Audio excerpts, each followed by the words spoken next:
No espaço, as ameaças podem vir de qualquer direção. Meteoros das profundezas do espaço. Surtos invisíveis, mas mortais de radiação vinda do Sol. Deslizamento de terra de outros mundos vindos de cima e tremores de baixo. O espaço é o último lugar onde você gostaria de estar sendo humano. O que faz o fogo mais letal em órbita do que na Terra? O que acontece com alguém exposto aos duros extremos do espaço sideral? A saliva, o sangue, passa de um estado líquido para um estado gasoso. Aperte o cinto. Prepare-se para desastres espaciais.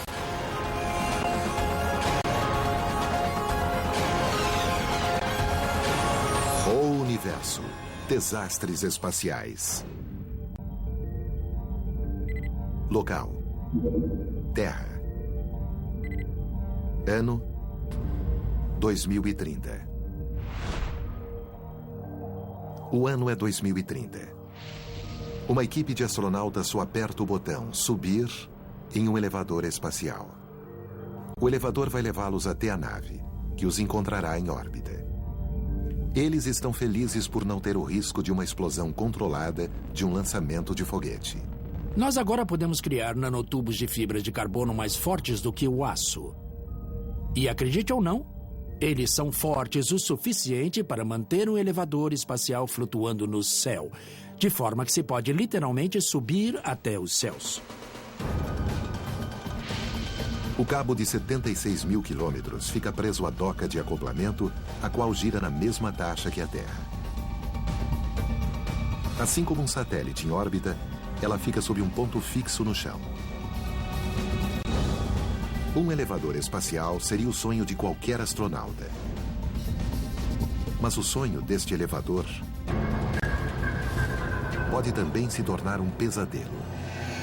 O elevador espacial tem de ser ancorado à Terra. Mas o que acontece quando tempestades ocorrem? E, de repente, o cabo começa a se romper. Os cabos ainda conectados ao espaço balançam com força, arremessando objetos a centenas de quilômetros em qualquer direção. Também é possível que algum tipo de computador guia ou problema de empuxo possa tirar a plataforma de curso no espaço, cortando o cabo pelo topo. Se isso acontecer enquanto a tripulação estiver subindo ou descendo no cabo, seria a última jornada da vida deles.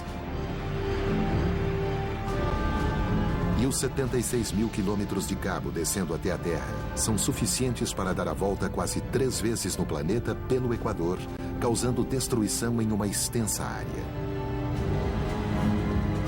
Não só seria desastroso e perigoso para as pessoas envolvidas, mas a energia cinética de um cabo como aquele, chicoteando pela atmosfera, seria uma ameaça à navegação.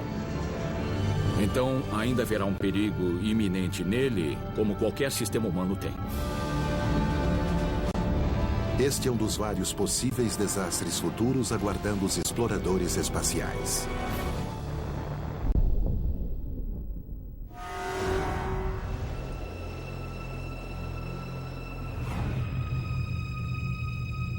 Viver no espaço também vai envolver sérios perigos.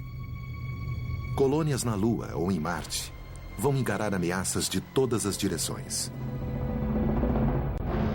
especialmente de cima, quando os picos de radiação repentinos podem tornar-se letais. Se você estivesse andando na superfície da Lua, eu diria que nossa principal preocupação seriam as explosões do Sol. Se o Sol entrasse em erupção, os prótons vindos das explosões poderiam matar um astronauta. Houve várias explosões ao longo das últimas 2 décadas. Se tivessem astronautas na Lua andando pelo espaço, teria sido mortal para eles. Na Terra, estamos protegidos da maioria da radiação. A atmosfera e o campo magnético da Terra são como uma grade de proteção, permitindo só uma fração das partículas passar. Na Lua e em Marte, você está diretamente na linha de fogo. A Lua não tem atmosfera ou campo magnético. Marte tem pouca atmosfera e só um campo magnético mais fraco e localizado.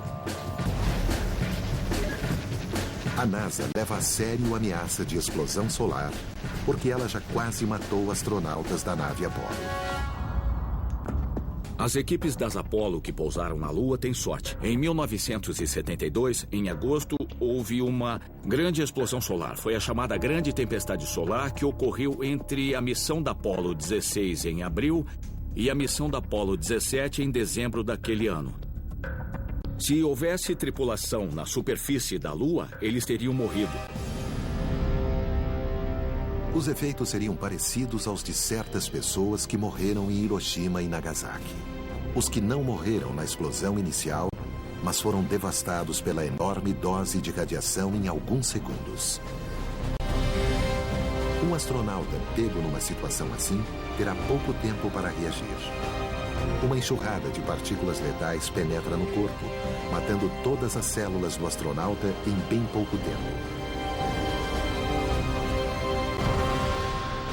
Então, não é surpresa que os colonizadores do espaço terão que ficar sempre em alerta. Precisaremos de dados sobre o tempo, mas o tempo do espaço. Precisaremos de satélites monitorando o Sol, alertando sobre possíveis explosões. A luz do Sol leva só 8 minutos para atingir a Lua. Logo atrás, viriam as partículas letais de radiação. Você teria minutos, meia hora, esta escala de tempo, para você ter que estar em um abrigo. E tal tempestade pode durar por alguns dias. Uma opção de proteção é viver embaixo da terra. Mas não deixe o terreno árido te enganar.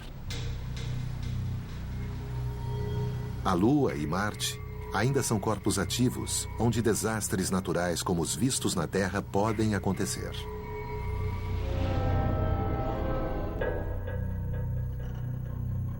Eu estou aqui no deserto Mojave, numa caverna criada por derramamento de lava, sob cerca de 1 a 2 metros de rochas. Bom, ficar embaixo da Terra, numa caverna, pode ser uma opção para se habituar à Lua ou a Marte. Na superfície da Lua e Marte, tem radiação do Sol, tem radiação cósmica. Em Marte, há tempestades de poeira. Embaixo da Terra, estamos a salvo destes perigos. Mas existem outros riscos. Imagine estar nesta caverna num tremor. Rochas caindo, nos esmagando, batendo em nós. Um tremor na Lua ou em Marte também pode ameaçar uma colônia embaixo da Terra. A Lua e Marte não têm placas tectônicas, como as que causam a maioria dos tremores e erupções na Terra, e não há sinais de vulcões ativos. Mas a Lua e Marte têm centros quentes. Então, quando a pressão daquele calor segue para a superfície, os tremores começam. E onde há tremor, com frequência há outro desastre. Só recentemente vimos deslizamento de terra ocorrer em Marte. Foi capturado pelas câmeras em órbita. Então nós sabemos o que acontece. E que pode ser difícil prever. Talvez coloquemos nossa base em um lugar que pareça muito seguro e, uns anos depois, descobrir que tem um risco de deslizamentos. Cientistas ainda estão incertos sobre o que causou o deslizamento em 2008 perto do Polo Norte de Marte. Era uma área de gelo e os cientistas acreditam que a maior parte do que desabou era gelo. Este é bem o tipo de lugar que uma colônia se instalaria para tirar proveito de converter o gelo em água potável.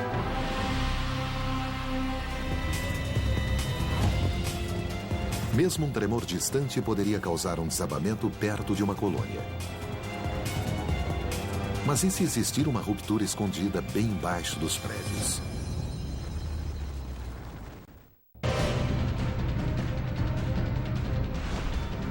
No futuro, colonizadores do espaço vivendo na Lua ou em Marte terão várias ameaças para enfrentar, incluindo desastres naturais como tremores na Lua e em Marte.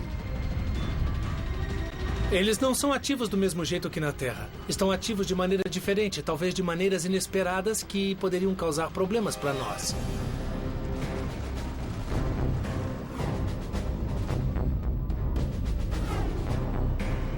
Já que nosso conhecimento destes mundos só literalmente arranhou a superfície,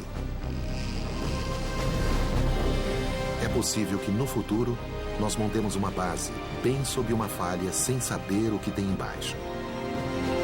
E já que o peso é sempre um problema ao se carregar coisas para o espaço, construções leves podem ser muito vulneráveis, sobretudo a camada mais externa. Se algo acontecer àquela camada protetora, é um problema muito rápido, já que os gases saem do habitat.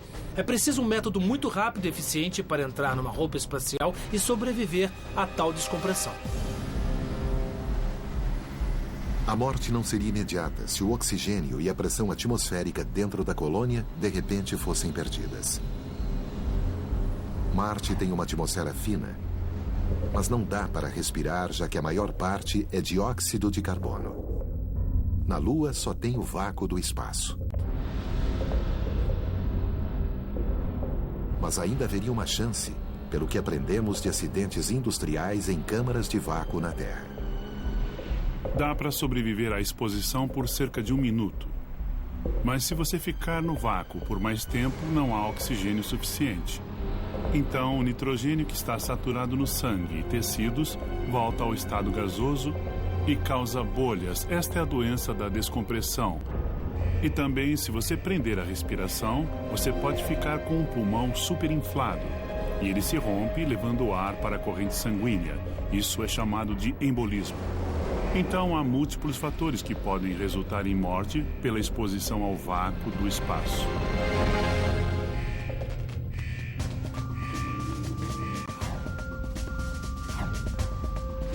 E então tem os extremos de temperatura.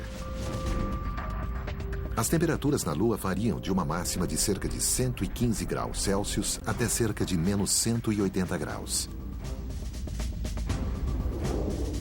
Marte pode ficar tão frio assim. Embora você possa dar sorte e pegar um dia de verão com 21 graus. Mas sem uma atmosfera respirável, sair sem um traje espacial ainda é uma péssima ideia.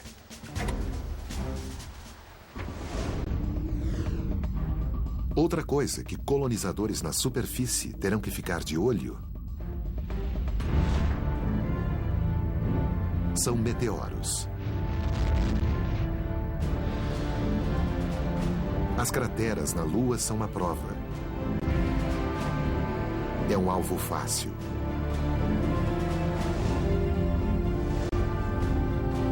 Estamos relativamente confortáveis aqui embaixo sob estas camadas de proteção. Temos uma atmosfera espessa que absorve e incinera meteoritos. Se formos para a Lua, nada. Não tem atmosfera espessa. Estaremos expostos a tudo que o espaço joga em nós. Se formos a Marte, tem uma atmosfera fina, mas nenhum lugar tão bom como a Terra. De novo, estaremos expostos ao que estiver vindo do espaço.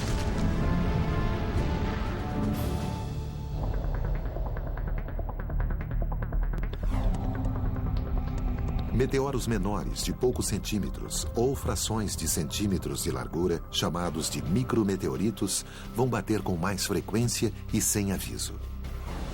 Se você estiver andando pela superfície de Marte e algo do tamanho de um grão de areia bater no seu traje, isto será um problema sério. Haverá uma perda de pressão no traje espacial e pode significar a morte de um astronauta.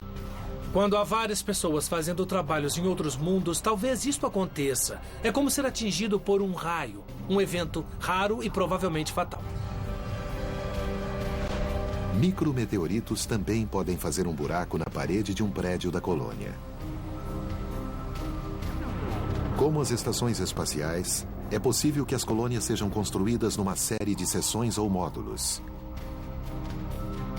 E assim como as tripulações têm que selar as seções da estação numa emergência, os colonos terão que fazer o mesmo.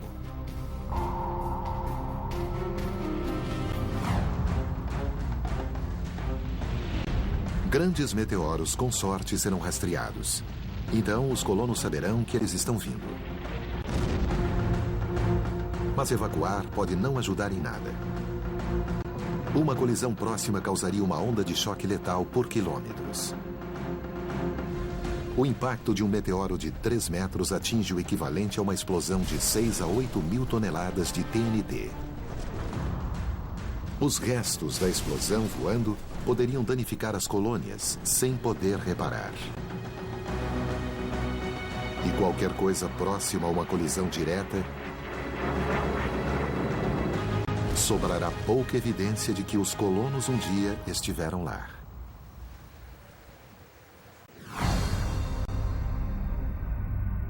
É improvável que os colonos viverão perto de algum dos vulcões de Marte. E a Lua provavelmente não teve atividade vulcânica nos últimos bilhões de anos. Mas mesmo remanescentes de vulcões ainda poderiam causar problemas para tripulações em veículos.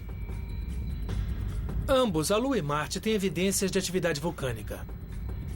Então podemos esperar encontrar lá este tipo de coisa, cavernas vulcânicas. Imagine dirigir na superfície e de repente encontrar isto. Poderia estragar seu dia, seu veículo. Você poderia estar no fundo da caverna sem ter como sair. Pior que isto seria imaginar uma destas cavernas com uma fina camada de rocha vulcânica no topo. Você passa por cima do topo e de repente você cai. Nem todos os desastres na colônia serão tão dramáticos. Ficar sem suprimentos é um dos maiores perigos.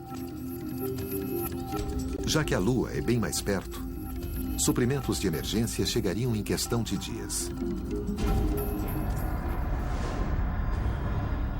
Em Marte, a ajuda leva de muitos meses até anos, dependendo de como os planetas estão alinhados.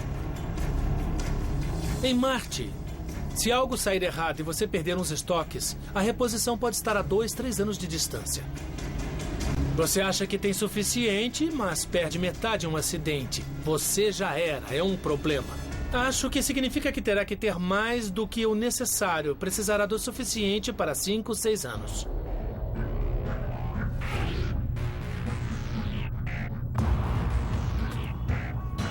Viver no espaço bem mais perto de casa, em estações espaciais e em voos mais longos, já nos ensinou bastante sobre os perigos do espaço.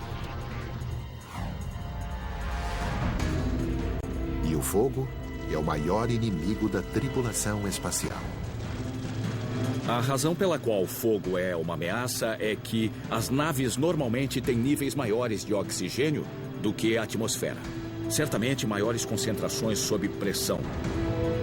Elas também são cheias de equipamentos eletrônicos, e tais aparelhos liberam calor e com frequência soltam faíscas e fagulhas. É uma má combinação. Por sorte, os engenheiros facilitaram para a tripulação apagar o fogo onde todos os quilômetros de cabos se escondem atrás dos painéis de controle. Este é um simulador de um deck de voo de um ônibus espacial usado para treinar a equipe. Se você olhar para os vários painéis, verá buracos pequenos como este, em várias partes ao redor. São para extintores de incêndio. Se tiver fogo atrás de um dos painéis, você pode pôr o extintor lá dentro para apagar o fogo. Andrew Thomas conhece um outro detalhe sobre incêndios no espaço. Quando estava na Estação Espacial Mir, em 98, um incêndio começou de repente. Toda aquela fumaça encheu a cabine, fazendo a ignição da chama. Equipes se esbarrando pelo espaço, enclausuradas em suas naves, desesperadas para manter uma atmosfera como a da Terra lá dentro. No espaço, o fogo é uma das maiores ameaças. Em 1998, o astronauta da NASA, Andrew Thomas, estava a bordo da estação Mir com 2 colegas russos. De repente, o fogo começou. Ironicamente, o incêndio começou quando limpavam o chamado purificador de ar, um dos filtros com a função de tirar o dióxido de carbono exalado e outras toxinas do ambiente da nave. Toda aquela fumaça encheu a cabine. Então, de repente, uma parte da estação espacial ficou espessa com um monte de fumaça. E é claro que os exaustores de ar espalharam a fumaça por toda a nave. Então, em 2 horas, a nave inteira estava coberta de fumaça. Nós só tínhamos que esperar que os exaustores filtrassem toda aquela contaminação. Isso levou cerca de 2 dias. E todos nós manifestamos sintomas de intoxicação por aquele ambiente. Quando há muito monóxido de carbono naqueles níveis, você sente náusea, um pouco de confusão e dor de cabeça, porque está privado de oxigênio. É uma sensação muito desconfortável. Os perigos de um incêndio no espaço vão além do fato de você não poder abrir uma janela ou chamar os bombeiros. O fogo se comporta de maneira diferente dentro de uma nave na gravidade zero. O que vemos aqui é a chama de uma vela e a de baixo é a chama na gravidade normal. E como se pode ver, as chamas se movem para cima, porque a flutuação empurra os gases quentes ao redor da chama, para cima. Na foto do alto é a mesma vela, mas na ausência de gravidade. Nave Espacial Columbia. O procedimento de fogo será iniciado em cerca de 15 segundos. Os gases quentes não vão para cima. E o que você tem é uma chama esférica. Fazendo a ignição da chama. Desligando as luzes para o módulo de combustão 2.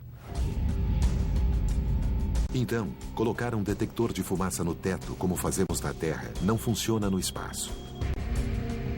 Ao contrário, os detectores estão perto de pequenos aparelhos de sucção que puxam o ar e qualquer fumaça ou toxina na direção do detector. Para analisar o quanto o fogo é perigoso no espaço, a equipe do professor Fernandes Pelo realiza testes no laboratório de combustão da Universidade da Califórnia, Berkeley, e na nave KC-135 em pequenos surtos de gravidade zero. Em teoria, incêndios na gravidade zero deveriam ser menos intensos, porque os gases quentes não sobem, o que quer dizer que o ar frio não desce para a base para aumentar as chamas. Mas eles estão descobrindo que a realidade dentro da espaçonave é mais perigosa. Sistemas de ar-condicionado criam pequenas correntes de ar. Tais correntes trazem ar fresco ou, neste caso, combustível para o fogo. Ao mesmo tempo, o baixo fluxo de ar e a falta de gravidade não removem o calor rápido como na Terra. O resultado... Esse tipo de incêndio é mais quente e é mais perigoso do que na gravidade normal. E é provável que o fogo se torne um risco ainda maior à segurança da nova nave Ares Orion, sendo construída para substituir o ônibus espacial. O que eles decidiram fazer foi reduzir a pressão e aumentar o oxigênio. Fazendo isso, eles reduziram o tempo de preparação que leva para o astronauta ir de dentro para fora do veículo. Então, o que estamos fazendo é testar materiais naquele ambiente sugerido. Aprendemos que no ambiente que escolheram para a próxima geração de veículos, as coisas inflamam cerca de 20% mais rápido do que fariam no ambiente atual.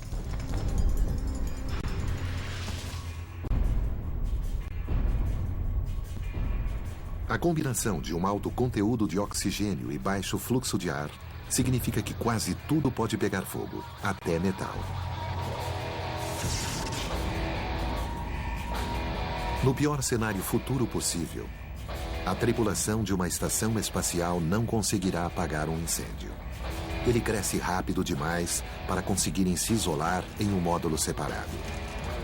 Mesmo que coloquem máscaras de oxigênio de emergência, o calor das chamas provavelmente vai matá-los. E se de algum jeito sobreviverem às chamas, o sistema de filtragem estará sobrecarregado. Eles ficarão lá para morrer num inferno repleto de fumaça tóxica. A melhor chance de sobrevivência num incêndio fora de controle é abandonar a nave e voltar numa cápsula de reentrada se tiver uma disponível. Esta foi a chave para a sobrevivência da tripulação da Apollo 13. 11 de abril de 1970. A equipe de 3 homens é lançada ao espaço.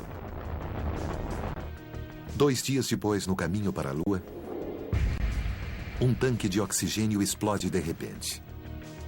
A explosão causa uma substancial perda de oxigênio e danifica o sistema elétrico do módulo de serviço. A tripulação é forçada a viver na apertada cápsula lunar. A Apollo 13 é um clássico caso de uma falha que não te mata. Aconteceu no momento certo. Aconteceu quando estavam indo para a Lua. Então usaram o módulo lunar como um bote salva-vidas e voltaram para a Terra. Se o problema tivesse ocorrido após o pouso na Lua, quando Lovell, Swigert e Hayes voltavam para a Terra, não teria nada a fazer, eles teriam morrido.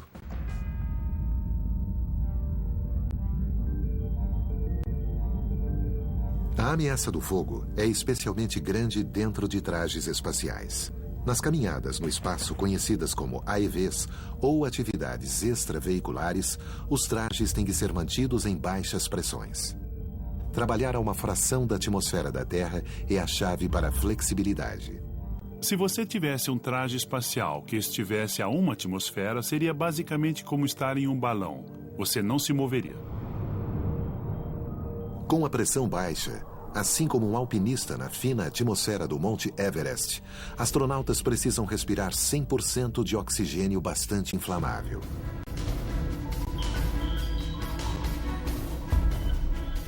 Este é um braço de um traje espacial que pegou fogo em 1980 no Centro Espacial Johnson, fazendo alguns testes para checar, pressurizando o sistema com 2 fontes diferentes de oxigênio. E quando pegou fogo, foi um grande choque. Havia pessoas perto do traje e alguém iria usar aquele traje no dia seguinte para um teste. E poderia ter sido um incêndio fatal. Mesmo do jeito que está, esse traje valia na época mais de 3 milhões de dólares. E a NASA gastou 20 milhões de dólares para se recuperar do fogo, para redesenhar o traje. Atividade extraveicular é perigosa por muitas outras razões também. Na verdade, a primeira caminhada no espaço quase acabou em desastre. Alexei Leonov foi o primeiro humano a andar no espaço em 1965. Mas, na pressa de alcançar este espetáculo espacial e assim superar os americanos, os soviéticos pegaram atalhos na segurança do cosmonauta. Então, ele voou como um boneco inflável. O traje ficou rígido. Ele não conseguiu aguentar a diferença de pressão entre a atmosfera respirável dentro e o vácuo do espaço. O problema é que havia uma nave na cápsula Soyuz, onde ele estava, que era muito pequena. E a entrada do convés era ainda menor. No final, sua reação foi deixar um pouco de ar sair e só esvaziar a coisa o suficiente para que pudesse voltar ao convés. Mas ele te dirá até hoje que ele não tinha certeza que conseguiria. Um astronauta fazer o mesmo que Leonov para deixar a pressão sair para poder manobrar no traje é a mesma situação de um mergulhador subindo de águas profundas rápido demais. Bolhas de nitrogênio se formarão no sangue e não só serão doloridas, como o matarão. E durante as caminhadas extraveiculares, uma coisa simples como uma corda mal presa ou um erro no disparo de um propulsor de emergência pode também causar um desastre. Estar fora de uma nave numa caminhada espacial é a coisa mais perigosa que um astronauta em órbita pode fazer. Um passo em falso pode ser mortal, especialmente se esse passo em falso te leva para longe da nave. Houve um incidente em uma das estações espaciais russas quando um dos tripulantes não estava amarrado e ele estava na área pressurizada, observando os outros membros. Ele começou a se afastar devagar e o outro cosmonauta viu e o agarrou. Uma pessoa não amarrada no espaço, sem um sistema apropriado de propulsão para voltar, seria muito difícil. Quero dizer, é como se perder no mar. Mesmo com um sistema de propulsão, ele pode falhar ou acabar seu limitado estoque de combustível antes do astronauta estar em segurança. O astronauta ficará simplesmente flutuando pelo espaço. A Estação Espacial Internacional não é capaz de resgatar ninguém. E se a nave estiver acoplada, levaria muito tempo para desacoplar e planejar um resgate. Neste cenário de pesadelo, o astronauta terá apenas algumas horas de oxigênio sobrando para contemplar seu fim. Enquanto o traje estiver intacto, a pressão não será um problema. Ou o oxigênio vai se esgotar, ou o sistema que remove o dióxido de carbono exalado vai parar de funcionar. Em ambos os casos, o astronauta vai sufocar e continuará flutuando pela imensidão do espaço. Os mesmos micrometeoritos que podem devastar colônias espaciais também são uma ameaça letal às caminhadas pelo espaço e à nave inteira. E em órbita, próximo à Terra, estes pequenos monstrinhos de rocha têm companhia: lixo espacial. E todas estas coisas estão voando a mais de 35 mil quilômetros por hora. Nesta velocidade, objetos de apenas milímetros de largura podem ser mortais. Um micrometeorito voando pelo espaço é bem similar a uma bola de golfe voando pelo ar, dadas as diferenças. Um micrometeorito é muito, muito menor. E já que viaja em hipervelocidade, é muito mais destrutivo ao bater. Se um micrometeorito se chocar com seu traje espacial, fará um buraco nele. Você não alcança ou tem a habilidade de remendá-lo ou consertá-lo, a não ser que tenha um colega astronauta. Você vai morrer, seu ar vai escapar com rapidez, vai vazar. Seu sangue vai ferver. Será o seu fim. E o que faz o sangue borbulhar? Bem, no espaço, o sangue ferver não tem nada a ver com calor. Tem a ver com a repentina ausência de pressão atmosférica. A ideia de que o sangue ferve é, na verdade, um conceito errado. Os fluidos do seu corpo vão de um estado líquido para um gasoso. Existem várias histórias sobre o que acontece com pessoas desprotegidas no espaço. Esta é a história real. Quando o vácuo do espaço preenche trajes espaciais com vazamentos, as partes líquidas dos olhos e língua começam a borbulhar, assim como toda a saliva, fluidos internos e o sangue.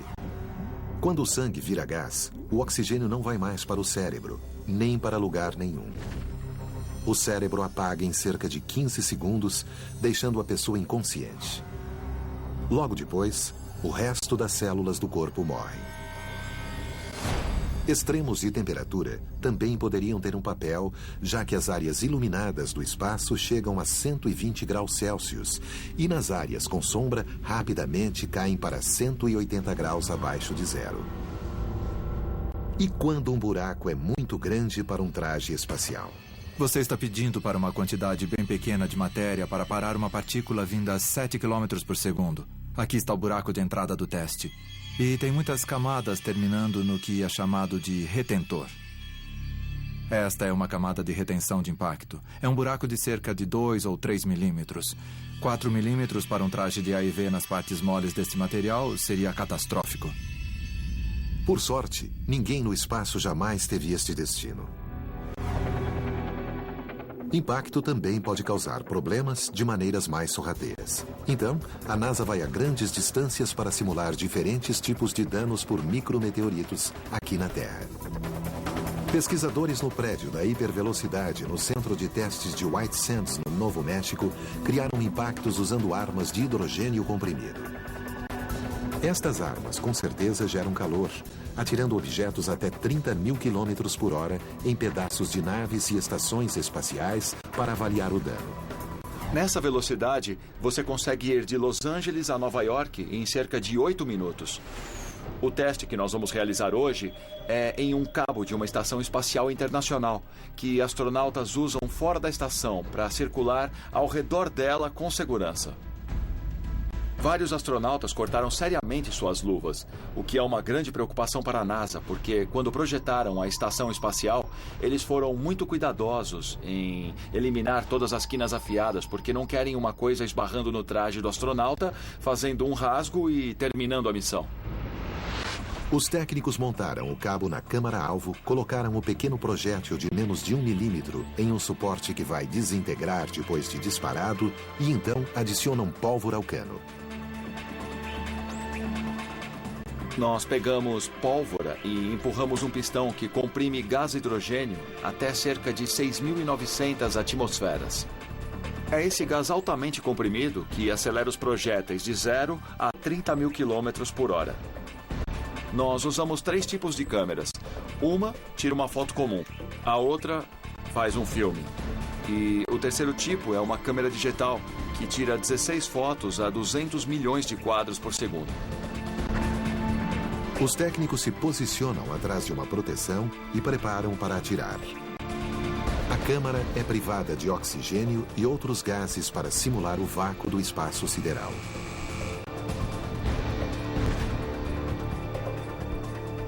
Agora, a hora da verdade. Qual o dano que este micrometeorito simulado causa? Mesmo que seja um pequeno impacto, tem uma pontinha suficientemente grande para que um astronauta segure nessa ponta e faça um rasgo em sua luva. E se um projétil com apenas frações de milímetros de largura pode causar este tipo de dano, você não vai acreditar no que um objeto maior pode fazer. Nas instalações de teste da NASA, em White Sands, no Novo México, pesquisadores carregam pequenos projéteis em armas enormes. Os projéteis simulam micrometeoritos e lixo espacial. Eles batem em partes da nave a até 30 mil quilômetros por hora, criando desastres na Terra para entender melhor os desastres no espaço. Em tais velocidades incrivelmente altas, um objeto bem pequeno pode causar um problema enorme. Eu estou dentro da nossa maior câmara-alvo, o da arma de 3 centímetros. A arma tem 53 metros de comprimento e pode lançar um projétil de até 2 centímetros. Estou segurando um alvo que sofreu um impacto de um projétil de 2 centímetros. Como se pode ver, este é o buraco de entrada e atravessou todo o objeto testado. Um impacto desse tamanho seria um evento catastrófico no espaço. A única esperança de sobrevivência para a tripulação da estação espacial seria colocar máscaras de oxigênio de emergência e ir para a cápsula de reentrada. Um objeto de menos de 3 centímetros os teria forçado a abandonar esta instalação multibilionária. Este tipo de cenário é a razão pela qual as equipes estão sempre colocando camadas extra de proteção para sair da estação. Por outro tipo de colisão espacial, só temos que culpar nós mesmos. Em 1997, um cosmonauta russo teve problemas em guiar uma nave de carga para o ponto de acoplamento com a estação espacial Mir. Bom, sabemos que na aviação 70% dos acidentes têm relação com o homem. Então não seria surpresa pensar que os humanos também têm um grande papel nos acidentes e contratempos no espaço. A colisão da Mir foi, na verdade, porque um membro da equipe reclamou que não estava preparado o suficiente para fazer a manobra. E a equipe de controle em terra disse: terá que ser assim mesmo. A colisão ocorreu e acabou causando danos e vazamento na cabine. Então começaram a perder pressão na cabine. Então a estação espacial começou a girar porque era como bolas de sinuca. Uma bate na outra e a outra se move. Então, mesmo uma coisa pequena como controlar o encontro e o acoplamento quase teve resultados catastróficos. Mas os desastres que aconteceram no espaço ainda são poucos em comparação aos desastres para chegar até o espaço e retornar. Tem um ditado que diz: os primeiros 80 quilômetros e os últimos 80 quilômetros são a parte mais perigosa de qualquer missão. O desastre do lançamento da Challenger em 1986 e o da reentrada da Columbia em 2003 deixam isso claro. Mas se você for viajar para além do nosso sistema solar, vamos precisar ir além da nossa tecnologia atual de foguetes. Uma possibilidade que arrepia e assusta é conhecida como reator antimatéria. Dentro de enormes aceleradores de partículas, cientistas criaram quantidades diminutas de antimatéria, a qual é feita de átomos com cargas opostas à dos átomos normais. Então, com a antimatéria, os elétrons são positivos e os prótons negativos. Quando a matéria entra em contato com a antimatéria, elas se aniquilam, liberando quantidades imensas de energia. Reatores antimatéria têm uma taxa de conversão de 100% de matéria em energia. Note que mesmo uma bomba atômica só tem 1% de eficiência.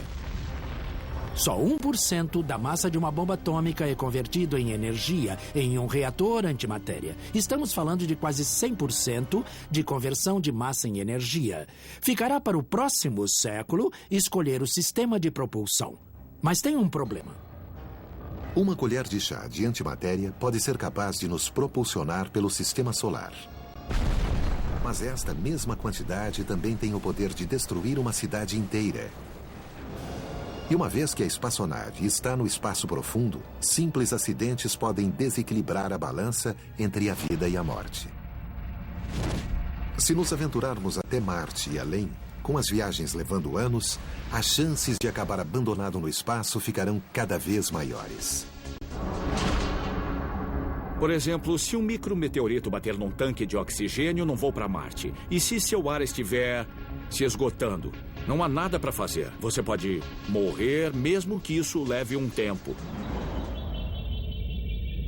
Outra fonte de desastres, especialmente em jornadas que duram anos, é algo que muitas pessoas não dão importância. Uma coisa que esquecemos são nossos companheiros, nossos amigos astronautas. Se você está enclausurado nessa pequena cápsula espacial por, vamos dizer, 1 ano numa ida a Marte ou anos indo até o espaço profundo, você pode ficar louco, pode ficar claustrofóbico. O cara ao lado pode te dar nos nervos e você querer matá-lo após um certo ponto. Embora os incidentes não sejam muito divulgados, tripulações tiveram problemas em se dar bem no passado, com resultados perigosos. Houve pelo menos uma equipe de uma estação espacial soviética nos anos 70 que era bem famosa por não se dar bem e supostamente brigaram de socos. O estresse vai se manifestar nestas missões de longa duração. Qualquer um que pense que não vai está se enganando. Para deixar as coisas mais interessantes, os cosmonautas russos supostamente tinham armas de fogo guardadas a bordo, como precaução após um pouso extremamente fora do curso em 1965. A tripulação pousou na mata, na Sibéria, e ficaram lá por cerca de 3 dias. Tiveram que lutar contra lobos até serem resgatados. Depois daquela missão em particular, os soviéticos decidiram que iriam colocar uma arma de cano curto em cada cápsula Soyuz, no caso de algo assim acontecer de novo. Existem rumores hoje de que os cosmonautas têm armas guardadas em kits de emergência. Mas ninguém estava ávido a oferecer nenhum detalhe oficial sobre armas no espaço. E o risco de ter uma arma a bordo não é só uma preocupação se os ânimos esquentarem. Há, na verdade, um caso documentado de um especialista em cargas que voou num ônibus espacial, cujo experimento falhou. Ele tinha passado a vida preparando esse experimento e falhou. Todos acreditaram quando ele falou em se suicidar. Então, a tripulação, por sua vez, tentou protegê-lo e vigiar o convés para que ele não os matasse. Mesmo com tudo o que já foi aprendido sobre viagens espaciais, uma coisa é clara. Nada pode prevenir totalmente que desastres aconteçam no futuro. Se voos humanos para o espaço continuarem, nós temos que aceitar o risco, porque é uma profissão muito perigosa. Mas temos que administrar o risco, e isso exige boas pessoas técnicas e boa liderança. Mas assim como é certo que desastres ocorrerão, há outra certeza em relação à exploração espacial pelo homem.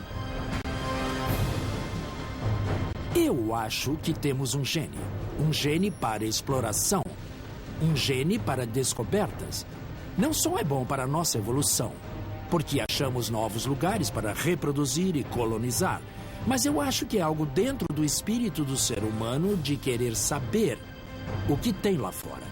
É possível chegar a áreas onde nunca estivemos antes e a excitação de ser a primeira pessoa a explorar um terreno novo, isto é fantástico.